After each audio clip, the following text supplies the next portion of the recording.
ইবাদত আমরা কিভাবে করব? রবের গোলামি, রবের ইবাদত আমরা কিভাবে করব? কোরআন মাজিদ আল্লাহ রাব্বুল আলামিন বলেন, ওয়া আকিমিস সালাতা লিযিকরি, নিশ্চয় তোমরা আল্লাহ স্মরণের মাধ্যম দিয়ে নামাজ কায়েম করো। আল্লাহ পাকের স্মরণের মাধ্যম দিয়ে নামাজ কায়েম করো। নামাজ একটি গুরুত্বপূর্ণ ইবাদত।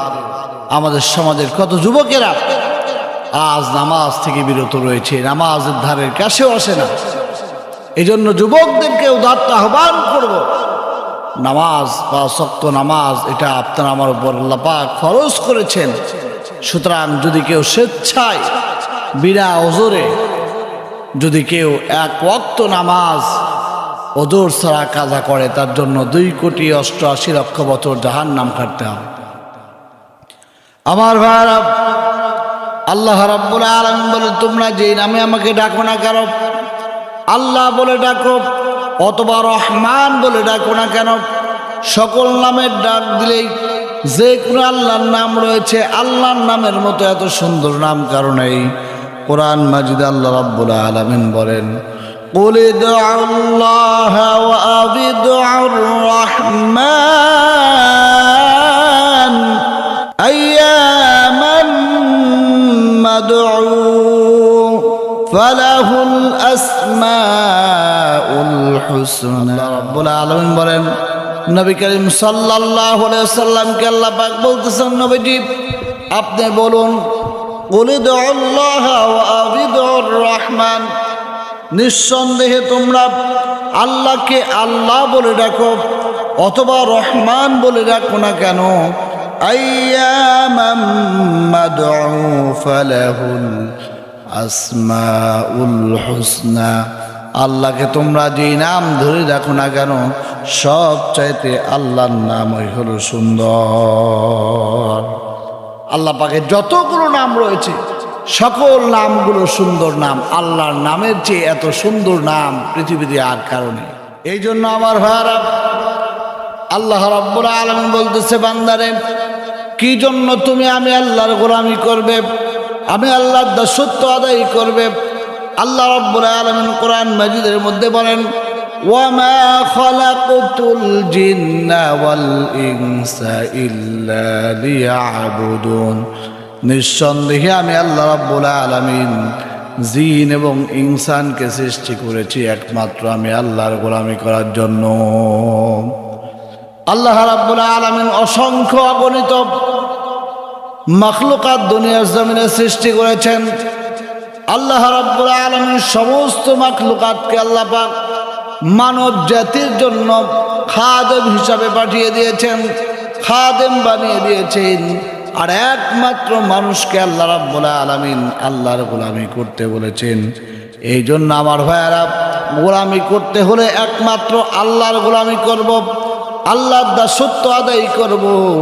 আল্লাহর গোলামি ছাড়া দুনিয়ার জমিনে দ্বিতীয় অন্য কারো গোলামি করব না, অন্য কারো দাসত্ব আদায় করব না।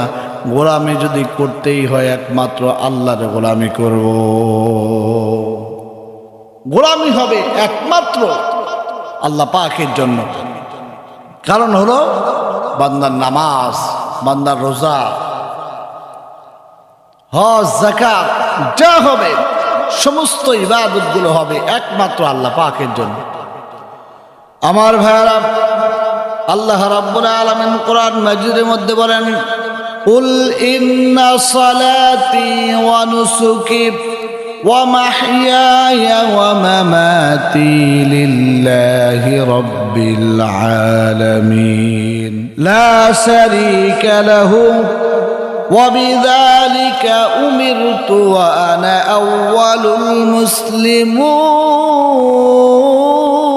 আল্লাহ রাব্বুল আলামিন বলেন, কুল হে রাসূল আপনি বলুন, ইন্না সালাতি, নিশ্চয় আমার নামাজ, ওয়া নুসুকি আমার কুরবানি, ওয়া মাহইয়ায়া আমার বেঁচে থাকা, ওয়া মামাতি আমার মৃত্যুবরণ করা, লিল্লাহি রাব্বিল আলামিন একমাত্র আল্লাহ রাব্বুল আলামিনের জন্য। বান্দা যা করবে, দুনিয়াতে যা করবে সমস্ত কাজগুলো হবে আল্লাহর জন্য। যদি আল্লাহর জন্য হয় তাহলে বান্দা প্রতিটা কাজের বিনিময় জাযায়ে খায়ের আল্লাহ পাক কিয়ামতের ময়দানে দান করবে। আল্লাহ রাব্বুল আলামিন বলেন, ومن يدع مع الله إلها آخر لا برهان له به فإنما حسابه عند ربه إنه لا يفلح الكافرون الله رب العالمين ومن يدعو مع الله إلها آخر যদি কোনো ব্যক্তি আল্লাহ রাব্বুল আলামিনকে আল্লাহ পাক রব্বুল আলামিনের সঙ্গে অন্য কাউকে উপাস্য হিসাবে মানে, ইবাদত যদি আল্লাহর ইবাদতের সঙ্গে যদি অন্য কাউকে শরীক করে ফেলে, আল্লাহ রাব্বুল আলামিন বলেন লা বুরহানা লাহু বিহি, যে বিষয়ে তার কোনো প্রমাণ নাই, যে বিষয়ে তার কোনো প্রমাণ নাই, তার কোনো দলিল নাই, কোনো কিছুই তার কাছে নাই, ফাইন্নামা হিসাবুহু ইনদা রাব্বিহি, আল্লাহ পাক বলেন তার হিসাব আল্লাহ রাব্বুল আলামিনের কাছে রয়েছে।